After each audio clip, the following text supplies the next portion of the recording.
जो राम जी के भक्त हैं बहुत बड़े, उनके श्री चरणों में प्रार्थना करें और फिर आगे बढ़े। हम सब मिलकर बोलेंगे, श्री गुरु चरण सरोज निज मन बरनो रघुबर बिमल योदायक फल तनु जानी के सिमरो पवन कुमार बल बुद्धि विद्या दयो मोह हर हो कलेश भी। जय हनुमान ज्ञान गुण जय कपीश रामदूत अतुलित बलिदान अंजनी पुत्र पवन महावीर विक्रम सुमति के संग कंचन बरन विराज सुबे कानन कुंडल कुंजी हाथ वज्र और ध्वजा कांधे मूज जन शंकर सुबन केसर तेज प्रताप महान विद्यावान गुणी अति राम काज करिवे को प्रभु चरित्र सुनिवे को रसी राम लखन सीन सूक्ष्म रूप धरि सिय विकट लंक भीम रूप धरि असुर रामचंद्र के काज लाय सजीवन लखन जी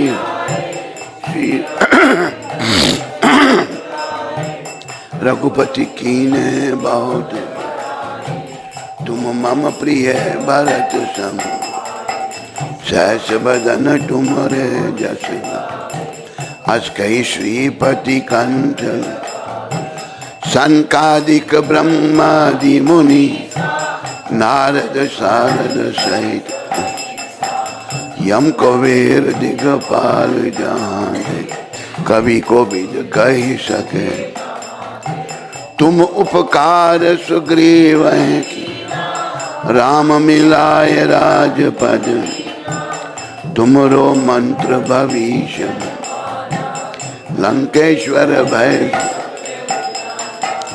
युग सहस्र जो जन पर लियो ताहि मदर फल प्रभु मुद्रिका मेलि सुखम जल्दी लांग गए अजर दुर्गम काज जगत के जेते सुगम अनुग्रह तुम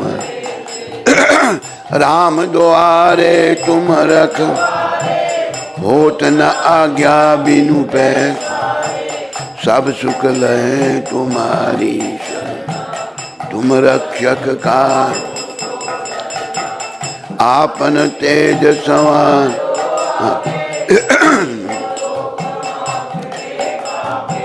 भूत पिशाच निकट नहीं महावीर जब नाम नाशे रोग घरे सब पर शंकर जय हनुमान मन क्रम वचन ध्यान जो सब पर राम तपस्वी जिनके कार्य सकल तुम और मनोरथ जो कोई सोई अमित जीवन पर चारों युग प्रताप तुम्हारा है प्रसिद्ध उजिया साधु संत के तुम रख असुर निकंद राम अष्ट सिद्धि नव असवर दीन जानकी राम रसायन तुमरे सदा रहो रघुपत के तुमरे भजन राम को जन्म जन्म के दुख भी अंत काल रघुबरपुर जाए। जहाँ जन्म हरि भक्त और देवता चितन हनुमत से सर्व संकट कटे मिटे सब। जो सिमरे हनुमत मन जय जय जय हनुमान कृपा करो गुरुदेव। जो सत बार पाठ छूटे बंदी जो जय पढ़े हनुमान होए से दिशा की गौ। तुलसीदास सदा हरि कीजे नाथ हृदय मान। पवन तने संकट मंगल मूर्ति रूप। राम लखन सीता सहित हृदय बसो सुरभूप। सियावर रामचंद्र की राधावर कृष्ण चंद्र की। पवन सुत हनुमान बोलो भाई प्रभुपाद की। बोलो भाई बाबा जी की। बोलो भाई सब संतन की। बोलो भाई सब भक्तन की। श्री रामचंद्र कृपा भजम हरन दारुणव नव कंचलो कंच मुख कर कंच कंच कंधरप गिने अमित छबिन नील नील। सुंदरम पटपी मानव तड़क रुचिषु नोमिन सुधा। बजु दीन गणेश निकंद लघुनंद नंद चंद दशरथ। सिर मुकट तिलक उधार गविभूषण। आजानुभूष सर चाप संग्राम खर दूषण। इति बदित तुलसी दास शेषम रंजनम मम हृदय वास कामादि काल बार जाई।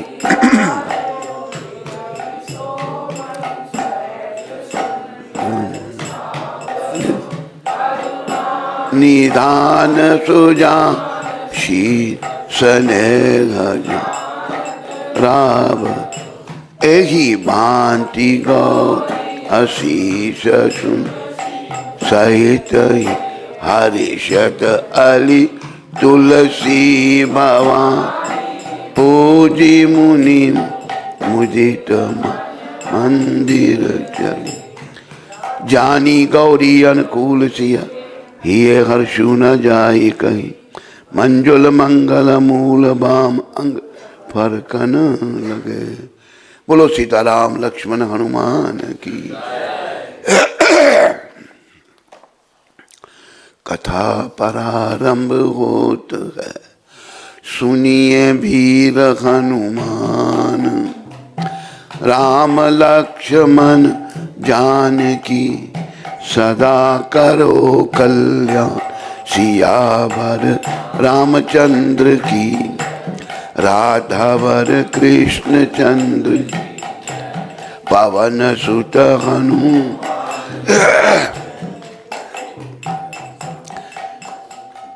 आज 52 दिवस की कथा है। अपने पुत्र श्री राम को अनेक अनुपम गुण से युक्त देखकर शत्रुओं को संताप देने वाले राजा दशरथ ने मन ही मन कुछ विचार करना आरंभ किया। उन चिरंजीवी बूढ़े महाराज दशरथ के हृदय में यह चिंता हुई कि किस प्रकार मेरे जीते जी श्री रामचंद्र राजा हो जाएं और उनके राज्याभिषेक से प्राप्त होने वाली यह प्रसन्नता मुझे कैसे सुलभ हो सके, कैसे सुलभ हो। उनके हृदय में यह उत्तम अभिलाषा बारंबार चक्कर लगाने लगी कि कब मैं अपने प्रिय पुत्र श्री राम का राज्याभिषेक देखूंगा। वे सोचने लगे कि श्री राम सब लोगों के अभ्युदय की कामना करते और संपूर्ण जीवों पर दया रखते हैं। वे लोक में वर्षा करने वाले मेघ की भांति मुझसे भी बढ़कर प्रिय हो गए हैं। श्री राम बल पराक्रम में यम और इंद्र के समान बुद्धिमान है। हरे कृष्णा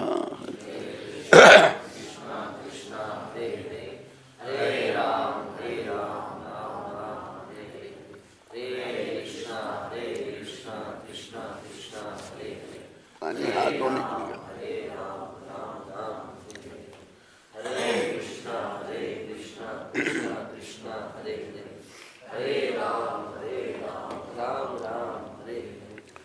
हे कृष्णा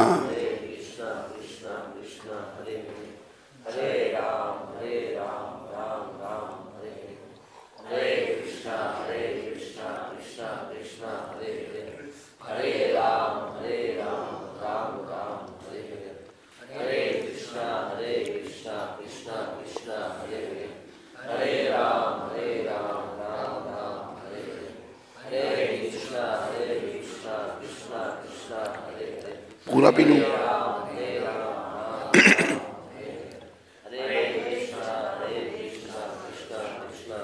किसने बताया ये? हाँ?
हरे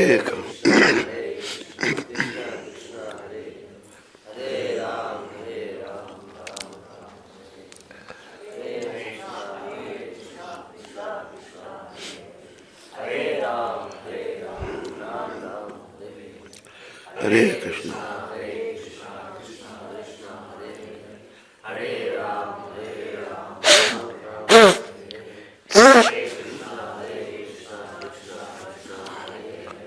हरे राम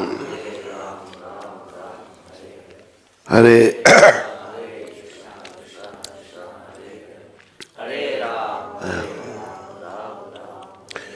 श्री राम बल पराक्रम में यम और इंद्र के समान,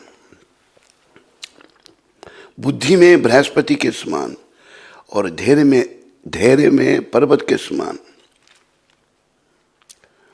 गुणों में तो वे मुझसे सर्वथा बड़े चढ़े हैं। मैं इस उम्र में अपने बेटे श्री राम को इस सारी पृथ्वी का राज्य करते देख यथा समय सुख से स्वर्ग प्राप्त करूंगा। यह मेरे जीवन की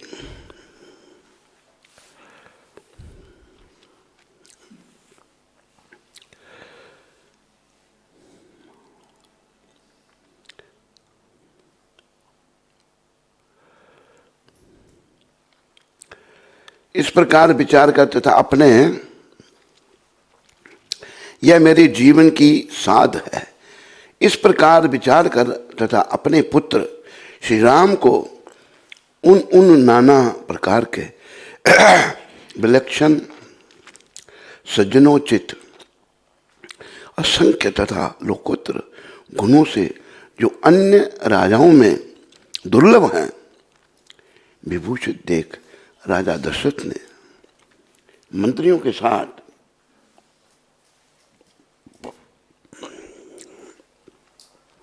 सलाह करके उन्हें युवराज बनाने का निश्चय कर लिया। बुद्धिमान महाराज दशरथ ने मंत्री को स्वर्ग, अंतरिक्ष तथा भूतल में दृष्टिगोचर होने वाले उत्पातों का घोर भय सूचित किया और अपने शरीर में वृद्धावस्था के आगमन की भी बात बताई। पूर्ण चंद्रमा के समान मनोहर मुख वाले महात्मा श्री राम समस्त प्रजा के प्रिय थे। लोक में उनका सर्वप्रिय होना राजा के अपने आंतरिक शोक को दूर करने वाला था। इस बात को राजा ने अच्छी तरह समझा। तदंतर उपयुक्त समय आने पर धर्मात्मा राजा दशरथ ने अपने और प्रजा के कल्याण के लिए मंत्रियों को श्री राम के राज्याभिषेक के लिए शीघ्र तैयार करने की आज्ञा दी। इस उतावली में उनके हृदय का प्रेम और प्रजा का अनुराग भी कारण था। उन भूपाल ने भिन्न भिन्न नगरों में निवास करने वाले प्रधान पुरुषों तथा अन्य जनपदों के सामंत राजाओं को भी मंत्रियों द्वारा अयोध्या में बुलवाया। उन सब को ठहरने के लिए घर देकर नाना प्रकार के आभूषणों द्वारा उनका यथा योग्य सत्कार किया।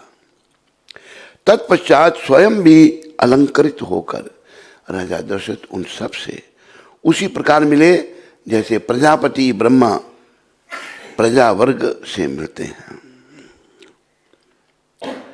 जल्दी बाजी के कारण राजा दशरथ ने कैकेयी नरेश को तथा मिथिलापति जनक को भी नहीं बुलाया। उन्होंने सोचा वे दोनों संबंधी इस प्रिय समाचार को पीछे सुन लेंगे। तदंतर शत्रु नगरी को पीड़ित करने वाले राजा दशरथ जब दरबार आ बैठे तब कैकेयी राज और जनक को छोड़कर शेष सभी लोकप्रिय नरेश राजसभा में प्रवेश किया। वे सभी नरेश राजा द्वारा दिए गए नाना प्रकार के सिंहासनों पर उन्हीं की और मुंह करके वनीत भाव से बैठे थे। राजा ने सम्मानित होकर विनीत भाव से उन्हीं के आसपास बैठे हुए सामंत नरेश तथा नगर और जनपद के निवासी मनुष्यों से घिरे हुए महाराज दशरथ उस समय देवताओं के बीच में विराजमान सहस्त्र नेत्रधारी भगवान इंद्र के समान शोभा पा रहे थे। दूसरा सर्ग। उस समय राज्यसभा में बैठे हुए सब लोगों को संबोधित करके महाराज दशरथ ने मेघ के समान शब्द करते हुए धुंधवी की ध्वनि के सदृश अत्यंत गंभीर एवं गूंजते हुए उच्च स्वर से सबके आनंद को बढ़ाने वाली यह हितकारक बात कही। राजा दशरथ का स्वर राजोचित स्निग्धता और गंभीरता आदि गुणों से युक्त था, अत्यंत कमनीय और अनुपम था। वे उस अद्भुत रसमय स्वर से समस्त नरेशों को संबोधित करके बोले, सज्जनों, आप लोगों को यह तो विदित है ही कि मेरे पूर्वज राजाधिराजों ने इस श्रेष्ठ राज्य का, यहाँ की प्रजा का किस प्रकार पुत्र की भांति पालन किया था। देखो, राजा के लिए जो प्रजा है वो पुत्र के समान है। जैसे राजा अपने पुत्र का पालन करे, ऐसे ही प्रजा का पालन राजाओं को करना चाहिए। लेकिन कलयुग है, क्या हो रहा है आप सब जानते हैं। बड़ा दुर्भाग्य है। तो फिर हम लोगों को भक्ति पथ को, कृष्ण भक्ति पथ को अंगीकार करके, शुद्ध हो करके अपने जीवन को सफल बनाना चाहिए। समस्त इक्ष्वाकु वंशी नरेशों ने जिसका प्रतिपालन किया है, उस सुख भोगने के योग्य संपूर्ण जगत को अब मैं भी कल्याण का भागी बनाना चाहता हूं। मेरे पूर्वज जिस मार्ग पर चलते आए हैं, उसी का अनुसरण करते हुए मैंने भी सदा जागरूक रहकर समस्त प्रजाजनों की यथाशक्ति रक्षा की है। समस्त संसार का हित साधन करते हुए मैंने इस शरीर को श्वेत राजछत्र की छाया में बूढ़ा किया है। अनेक सहस्र 60,000 वर्षों की आयु पाकर जीवित रहते हुए अपने इस जरा जीर्ण शरीर को अब मैं विश्राम देना चाहता हूं। देखो, दशरथ महाराज ने 60,000 वर्ष तक जीवित रहे। 60,000 अपने इस शरीर, अपने जरा जीर्ण शरीर को अब मैं विश्राम देना चाहता हूं। जगत के धर्म पूर्वक संरक्षण का भारी भार राजाओं के शौर्य आदि प्रभावों से ही उठाना संभव है। अजितेंद्रिय पुरुषों के लिए इस बोझ को ढोना अत्यंत कठिन है। अजितेंद्रिय मतलब जिसकी इंद्रियों में कंट्रोल नहीं है ना, इंद्रियां जिसकी वश में नहीं है, तो ये बोझ नहीं उठाया जा सकता। आजकल के जो शासक हैं, जो थे 60 साल जिन्होंने राज किया, इंद्रियों पर कोई नियंत्रण ही नहीं था, इसलिए कोई सही काम नहीं करते थे। अभी जो शासकों का इंद्रियों पर नियंत्रण है, बाल विवाह हुआ था, कोई संबंध नहीं स्त्री के साथ। अजितेंद्रिय पुरुषों के लिए इस बोझ को ढोना अत्यंत कठिन है। मैं दीर्घ काल से इस भारी भार को बहन करते करते थक गया हूं। इसलिए यहाँ पास बैठे हुए इन संपूर्ण श्रेष्ठ द्विजों की अनुमति लेकर प्रजाजनों के हित के कार्य में अपने पुत्र श्री राम को नियुक्त करके अब मैं राज कार्य से विश्राम लेना चाहता हूं। मेरे पुत्र श्री राम मेरी अपेक्षा सभी गुणों में श्रेष्ठ हैं। शत्रुओं की नगरी पर विजय पाने वाले श्री रामचंद्र बल पराक्रम में देवराज इंद्र के समान हैं। पुष्य नक्षत्र से युक्त चंद्रमा की भांति समस्त कार्यों के साधन में कुशल तथा धर्मात्माओं में श्रेष्ठ उन पुरुष शिरोमणि श्री रामचंद्र को मैं कल प्रातःकाल पुष्य नक्षत्र में युवराज पद पर नियुक्त करूंगा। लक्ष्मण के बड़े भाई श्रीमान राम आप लोगों के लिए योग्य स्वामी सिद्ध होंगे। उनके जैसे स्वामी से संपूर्ण त्रिलोकी भी परम सनात हो सकती है। ये श्री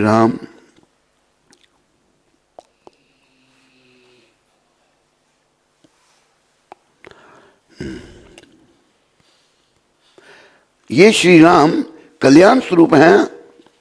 इनका शीघ्र ही अभिषेक करके मैं इस भूमंडल को तत्काल कल्याण का भागी बनाऊंगा। अपने पुत्र श्री राम पर राज्य का भार रखकर मैं सर्वथा क्लेश रहित निश्चिंत हो जाऊंगा।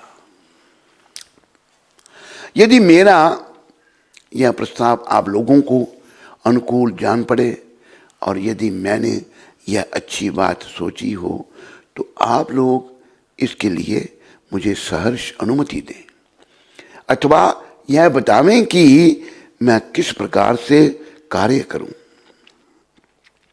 यद्यपि यह श्री राम के राज्याभिषेक का विचार मेरे लिए अधिक प्रसन्नता का विषय है, तथापि यदि इसके अतिरिक्त भी कोई सबके लिए हितकर बात हो तो आप लोग उसे सोचें। क्योंकि मध्यस्थ पुरुषों का विचार एक पक्षीय पुरुष की अपेक्षा विलक्षण होता है, कारण कि वह पूर्व पक्ष और अपर पक्ष को लक्ष्य करके किया गया होना के कारण अधिक अभ्युदय करने वाला होता है। राजा दशरथ जब ऐसी बात कह रहे थे उस समय वहां उपस्थित नरेशों ने अत्यंत प्रसन्न होकर उन महाराज का उसी प्रकार अभिनंदन किया जैसे मोर मधुर के कारब फैलाते हुए वर्षा करने वाले महामेघ का अभिनंदन करते हैं। तत्पश्चात समस्त जन समुदाय की स्नेह में ही हर्षध्वनि सुनाई पड़ी। वह इतनी प्रबल थी कि समस्त पृथ्वी को कांपती हुई सी जान पड़ी। धर्म और अर्थ के ज्ञाता महाराजा दशरथ के अभिप्राय को पूर्ण रूप से जानकर संपूर्ण ब्राह्मण और सेनापति नगर और जनपद के प्रधान व्यक्तियों के साथ मिलकर परस्पर सलाह करने के लिए बैठे और मन से सब कुछ समझकर जब वे एक निश्चय पर पहुंच गए तब बूढ़े राजा दशरथ से इस प्रकार बोले, पृथ्वीनाथ, आपकी अवस्था कई हजार वर्षों की हो गई। आप बूढ़े हो गए, अतः पृथ्वी के पालन में समर्थ अपने पुत्र श्री राम का अवश्य ही युवराज के पद पर अभिषेक कीजिए। रघुकुल के वीर महाबलवान महाभाव श्री राम महान गजराज पर बैठकर यात्रा करते हो, यात्रा करते हो और उनके ऊपर श्वेत छत्र तना हुआ हो, इस रूप में हम उनकी झांकी करना चाहते हैं। उनकी यह बात राजा दशरथ के मन को प्रिय लगने वाली थी। इसे सुनकर राजा दशरथ अनजान से बनकर उन सब के मनोभाव को जानने की इच्छा से इस प्रकार बोले, राजागण, मेरी यह बात सुनकर जो आप लोगों ने श्री राम को राजा बनाने की इच्छा प्रकट की है, इसमें मुझे यह संशय हो रहा है, जिसे आपके समक्ष उपस्थित करता हूं। आप इसे सुनकर इसका यथार्थ उत्तर दें। मैं धर्मपूर्वक इस पृथ्वी का निरंतर पालन कर रहा हूं, फिर मेरे रहते हुए आप लोग महाबली श्री राम को युवराज के रूप में क्यों देखना चाहते हैं? यह सुनकर मैं महात्मा नरेश नगर और जनपद के लोगों के साथ राजा दशरथ से इस प्रकार बोले, महाराज, आपके पुत्र श्री राम में बहुत से कल्याणकारी सद्गुण हैं। देव देवताओं के तुल्य बुद्धिमान और गुणवान श्री रामचंद्र जी के सारे गुण सबको प्रिय लगने वाले और आनंददायक हैं। हम इस समय उनका यद किंचित वर्णन कर रहे हैं, आप उन्हें सुनिए। प्रजानाथ सत्य पराक्रमी श्री राम देवराज इंद्र के समान दिव्य गुणों से संपन्न हैं। इक्ष्वाकु कुल में भी ये सबसे श्रेष्ठ हैं। श्री राम संसार में सत्यवादी, सत्यपरायण और सत्पुरुष हैं। साक्षात श्री राम ने ही अर्थ के साथ धर्म को भी प्रतिष्ठित किया है। ये प्रजा को सुख देने में चंद्रमा की और क्षमा रूपी गुण में पृथ्वी की समानता करते हैं। बुद्धि में बृहस्पति और बल पराक्रम में साक्षात शचीपति इंद्र के समान है। श्री राम धर्मज्ञ, सत्य प्रतिज्ञ, शीलमान, अदोषदर्शी, शांत, दीन दुखियों को सांत्वना प्रदान करने वाले, मृदुभाषी, कृतज्ञ, जितेंद्रिय, कोमल स्वभाव वाले, स्थिर बुद्धि, सदा कल्याणकारी, असूया रहित, समस्त प्राणियों के प्रति प्रिय वचन बोलने वाले और सत्यवादी हैं। वे बहुश्रुत विद्वानों, बड़े बूढ़ों तथा ब्राह्मणों के उपासक हैं। सदा ही उनका संग किया करते हैं। इसलिए इस जगत में श्री राम की अनुपम कीर्ति, यश और तेज का विस्तार हो रहा है। देवता, असुर और मनुष्यों के संपूर्ण अस्त्रों का उन्हें विशेष रूप से ज्ञान है।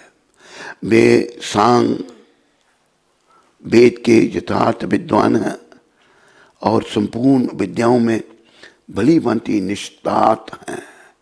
निष्णात हैं। भरत के बड़े भाई श्री राम गंधर्व वेद, संगीत शास्त्र में भी इस भूतल पर सबसे श्रेष्ठ हैं।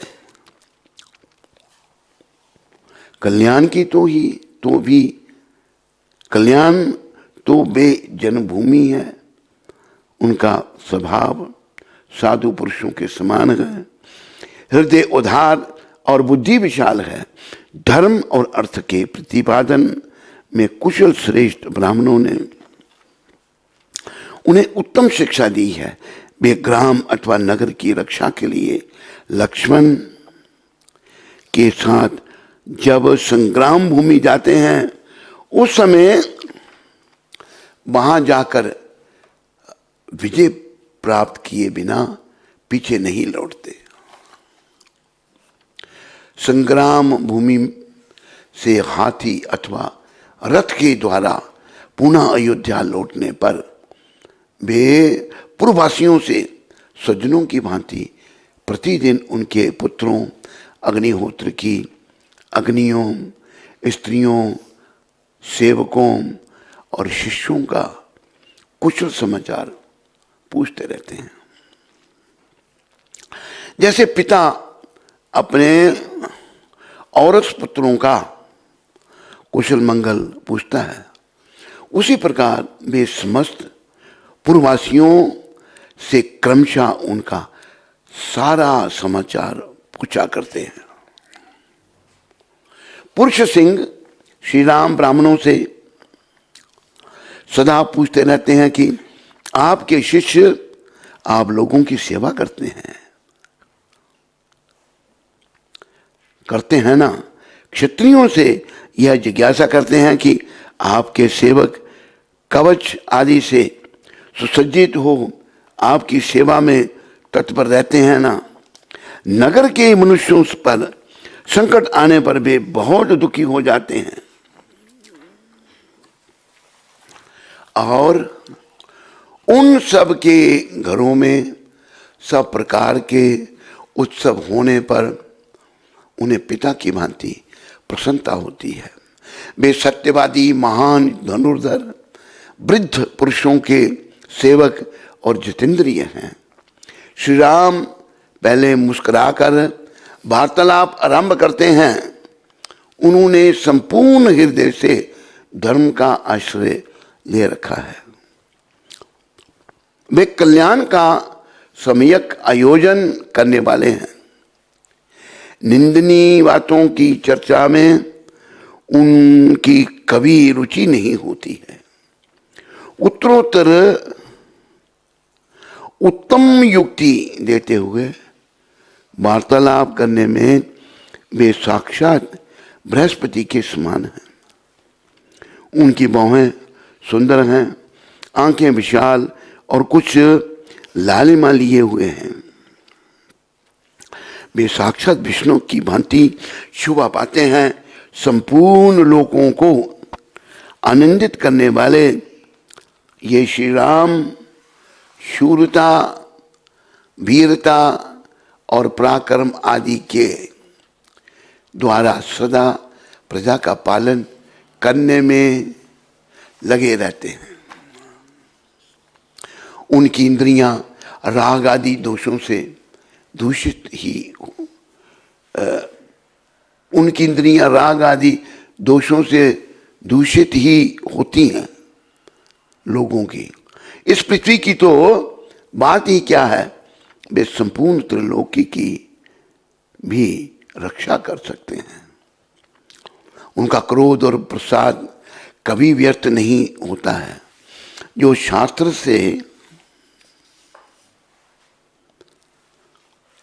शास्त्र के अनुसार प्राण दंड पाने के अधिकारी हैं, उनका ये नियम पूर्वक वध कर डालते हैं तथा जो शास्त्र दृष्टि से अवैध हैं उन पर ये कदापि कुपित नहीं होते हैं। जिस पर वे संतुष्ट होते हैं उसे हर्ष में भरकर धन से परिपूर्ण कर देते हैं। समस्त प्रजाओं के लिए कमनीय तथा मनुष्यों का आनंद बढ़ाने वाले मन और इंद्रियों के संयम आदि सद्गुणों द्वारा श्री रामचंद्र जी वैसे ही शोभा पाते हैं जैसे तेजस्वी सूर्य अपनी किरणों से सुशोभित होते हैं। ऐसे सर्वगुण संपन्न लोकपालों के ही समान प्रभावशाली एवं सत्य पराक्रमी श्री राम को इस पृथ्वी को जनता अपना स्वामी बनाना चाहती है। हमारे सौभाग्य से आपके वे पुत्र श्री रघुनाथ जी प्रजा का कल्याण करने में समर्थ हो गए हैं तथा आपके सौभाग्य से वह मरीचि नंदन कश्यप की भांति पुत्रोचित गुणों से संपन्न है। देवताओं, असुरों, मनुष्यों, गंधर्वों और नागों में जो प्रत्येक वर्ग के लोग तथा इस राज्य और राजधानी में भी बाहर भीतर आने जाने वाले नगर और जनपद के सभी लोग सुविख्यात शील स्वभाव वाले श्री रामचंद्र जी के लिए सदा ही बल, आरोग्य और आयु की शुभकामना करते हैं।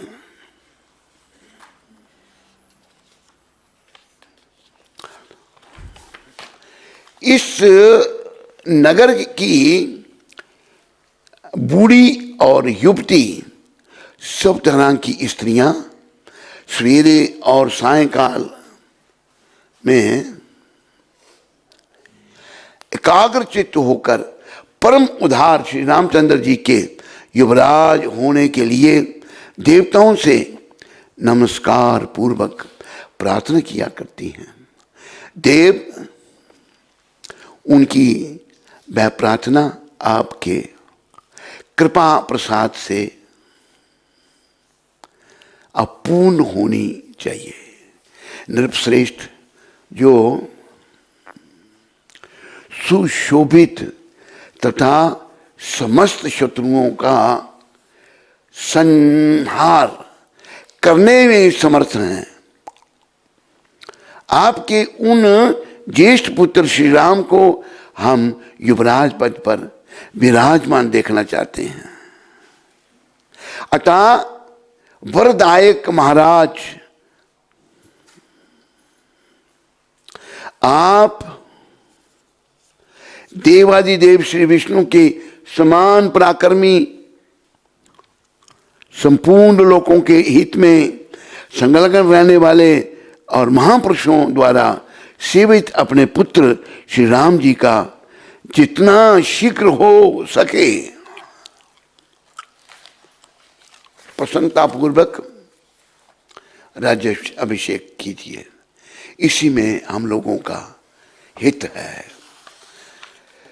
कथा समाप्त होत है, सुनिए वीर हनुमान, राम लक्ष्मण जानकी सदा करो कल, सियावर रामचंद्र राधावर कृष्ण चंद्र की, पवन सुत हनुमान की, बोलो भाई प्रभुपाद की, बोलो भाई सब संतन की जय, बोलो भाई सब भक्तन की जय।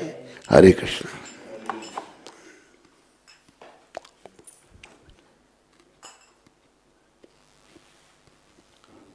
हरविंदर जी लकी जी दिल्ली से।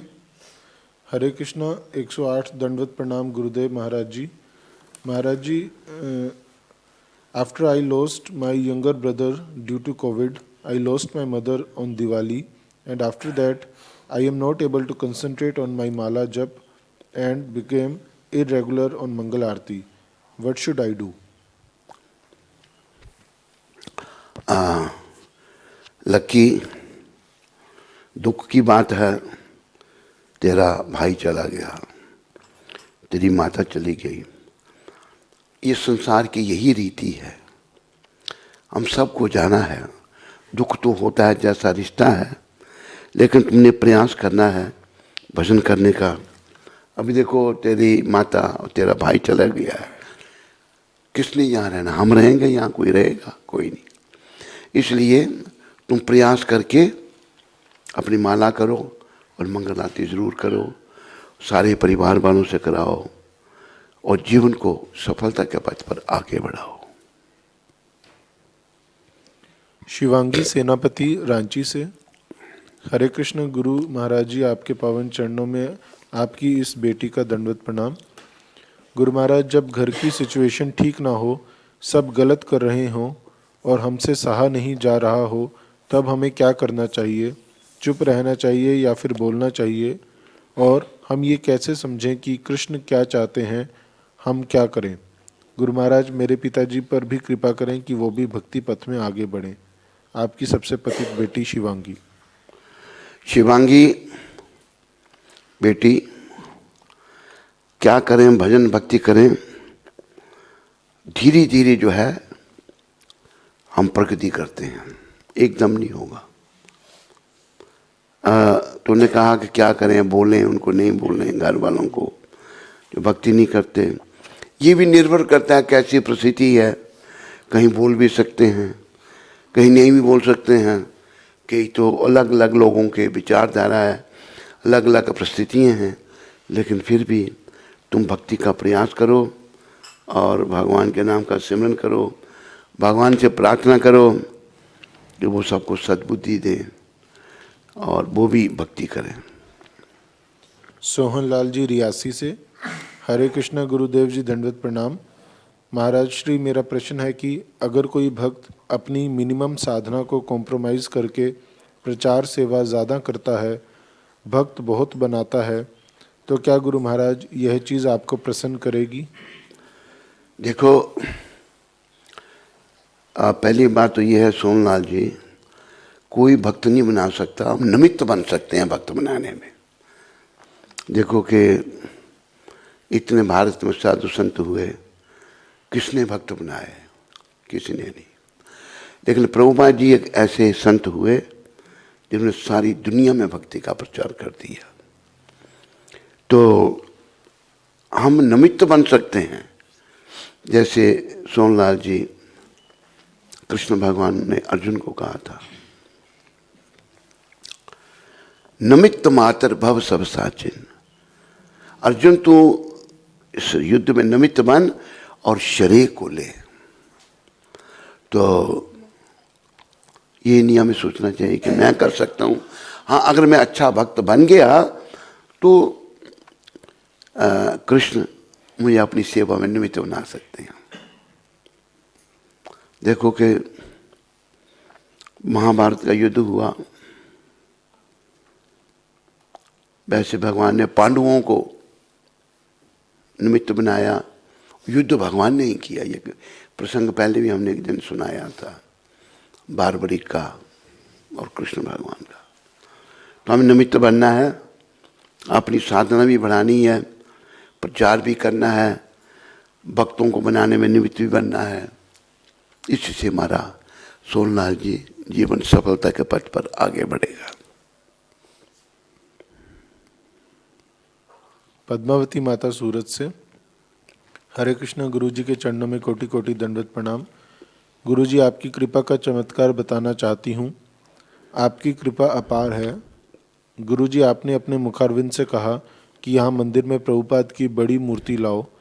आपने पूछा कि कब तक आएगी, तब मैंने कहा कि जल्दी आ जाएगी। कह तो दिया कि जल्दी आ जाएगी। गुरुजी, ये चिंतन चलता रहा कि गुरुजी को कैसे बताऊं कि हर चीज़ के लिए पैसे चाहिए, जो कि अभी हमको बहुत मुश्किल है क्योंकि मंदिर का पैसा चुकाना बाकी है। पर रोज़ ये चिंतन मन में चल रहा था कि गुरुजी ने कहा है, क्या करूं। एक रात रोते रोते प्रभुपाद जी को प्रार्थना करके मुझे नींद आ गई। सुबह मंगल आरती से पहले मुझे सपने में प्रभुपाद जी के दर्शन हुए। प्रभुपाद जी वेदी पर विराजमान हैं और बहुत मुस्कुरा रहे हैं। कीर्तन चल रहा है, बहुत लोग थे और मुझे बोला कि अपने गुरु को बता दो, मैं यहाँ आ गया हूँ, मैं यहीं विराजमान हूँ। गुरुजी, मैंने हड़बड़ाकर बोला कि कौन से गुरु? तब उन्होंने आपका नाम लेकर मुझे कहा और बहुत प्रसन्न थे। गुरुजी, आप जैसे संत पाकर ये मनुष्य जन्म सार्थक हो गया। गुरुजी, अब 2 महीने में प्रभुपाद जी आ गए हैं। आपकी कृपा से हमने मंगवा लिए हैं। बहुत अच्छा प्रभुपाद जी। देखो, जो भी आज लोग भक्ति करने का प्रयास कर रहे हैं या लोग अपने दुराचारों को, बुराइयों को छोड़ रहे हैं, ये सब एक महापुरुष प्रभुपाद जी की, एक महान वैष्णव की कृपा है। तो उनको हमने अपने जीवन के केंद्र में रखना ही रखना है और उनकी कृपा से ही आगे बढ़ना है।